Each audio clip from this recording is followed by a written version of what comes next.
നമസ്കാരം, മലയാളി വാർത്തയിലേക്ക് സ്വാഗതം. കാലാവസ്ഥയുമായി ബന്ധപ്പെട്ടുള്ള ഏറ്റവും പുതിയ മുന്നറിയിപ്പുകൾ വിശദമായി പരിശോധിക്കാം. സംസ്ഥാനത്ത് കൊടും ചൂടിനിടെ വടക്കൻ ജില്ലകളിലേക്ക് മഴ എത്തുന്നുവെന്ന വിവരമാണ് പുറത്തുവരുന്നത്. അന്തരീക്ഷ താപനില കുത്തനെ ഉയർന്ന വടക്കൻ ജില്ലകളിൽ രണ്ടിടത്ത് യെല്ലോ അലർട്ട് പുറപ്പെടുവിച്ചിരിക്കുകയാണ്. നാളെയും മറ്റന്നാളും, അതായത് 18ഉം 19ഉമാണ് മഴ പെയ്യുകയെന്നാണ് വിവരം. കടുത്ത ചൂടിൽ വലഞ്ഞ ജനത്തിന് മഴ വലിയ ആശ്വാസമാണ് നൽകുക. അതേസമയം ഒറ്റപ്പെട്ട ഇടത്തരം മഴ മറ്റു പ്രദേശങ്ങളിലും കിട്ടാൻ സാധ്യതയുണ്ട്. തിരുവനന്തപുരം, കൊല്ലം, പത്തനംതിട്ട, ആലപ്പുഴ, കോട്ടയം, ഇടുക്കി, എറണാകുളം, തൃശൂർ, പാലക്കാട്, മലപ്പുറം എന്നീ ജില്ലകളിൽ നേരിയ മഴയ്ക്ക് സാധ്യതയുണ്ടെന്ന് കേന്ദ്ര കാലാവസ്ഥാ വകുപ്പ് അറിയിച്ചു. കാസർഗോഡ്, കണ്ണൂർ, കോഴിക്കോട്, വയനാട് ജില്ലകളിൽ ഇന്ന് മഴയ്ക്ക് സാധ്യതയില്ലെന്നും റിപ്പോർട്ടിൽ വ്യക്തമാക്കിയിട്ടുണ്ട്. സംസ്ഥാനത്ത് താപനില മുന്നറിയിപ്പ് തുടരുന്നുണ്ട്. ഇന്ന് 11 ജില്ലകളിലാണ് താപനില ഉയരുന്നതിൽ യെല്ലോ അലർട്ട് പ്രഖ്യാപിച്ചിരിക്കുന്നത്. മുന്നറിയിപ്പുള്ള ജില്ലകളിൽ സാധാരണയേക്കാൾ 2 മുതൽ 4 ഡിഗ്രി സെൽഷ്യസ് വരെ താപനില ഉയരാനാണ് സാധ്യത.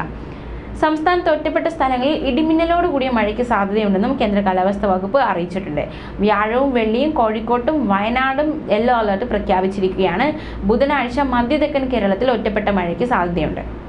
കള്ളക്കടൽ പ്രതിഭാസത്തിനോടനുബന്ധിച്ച് തെക്കൻ തമിഴ്നാട് തീരത്തും തീരപ്രദേശത്തിന്റെ താഴ്ന്ന പ്രദേശങ്ങളും ഉയർന്ന തിരമാലകൾ കാരണം കടലാക്രമണത്തിന് സാധ്യതയുണ്ടെന്നും ആയതിനാൽ ഇന്ന് രാവിലെ 8 മണി മുതൽ നാളെ രാത്രി 11:30 വരെ തെക്കൻ തമിഴ്നാട് തീരത്ത് 0.5 മുതൽ 1.5 മീറ്റർ വരെയും ഉയർന്ന തിരമാലയ്ക്കും കടലാക്രമണത്തിനും സാധ്യതയുണ്ടെന്ന് ദേശീയ സമുദ്രസ്ഥിതി പഠന ഗവേഷണ കേന്ദ്രം അറിയിച്ചു.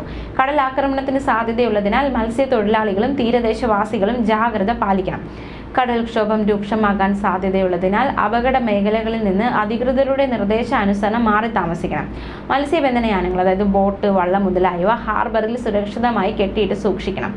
വള്ളങ്ങൾ തമ്മിൽ സുരക്ഷിത അകലം പാലിക്കുന്നത് കൂട്ടിയിടിച്ചുള്ള അപകട സാധ്യത ഒഴിവാക്കാം. മത്സ്യബന്ധന ഉപകരണങ്ങളുടെ സുരക്ഷ ഉറപ്പാക്കണം. ബീച്ചിലേക്കുള്ള യാത്രകളും കടലിൽ ഇറങ്ങിയുള്ള വിനോദങ്ങളും പൂർണ്ണമായും ഒഴിവാക്കണം.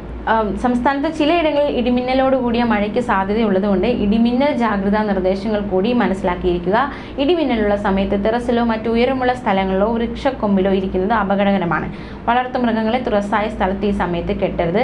അവയെ അഴിക്കുവാനും സുരക്ഷിതമായി മാറ്റിക്കെട്ടുവാനും മഴമേഘം കാണുന്ന സമയത്ത് പോകരുത്. ഇത് നിങ്ങൾക്ക് ഇടിമിന്നലേക്കാൻ കാരണമായേക്കാം. ഇടിമിന്നലിൽ നിന്ന് സുരക്ഷിതമാക്കാൻ കെട്ടിടങ്ങൾക്ക് മുകളിൽ മിന്നൽ രക്ഷാചാലകം സ്ഥാപിക്കണം. വൈദ്യുത ഉപകരണ സുരക്ഷയ്ക്കായി സർജ് പ്രൊട്ടക്ടർ ഘടിപ്പിക്കാം. ഗൃഹോപകരണങ്ങളുടെ വൈദ്യുതി ബന്ധമൊക്കെ വിച്ഛേദിക്കാൻ മറക്കണ്ട. ന്യൂസ് ഡെസ്ക്, മലയാളി വാർത്ത.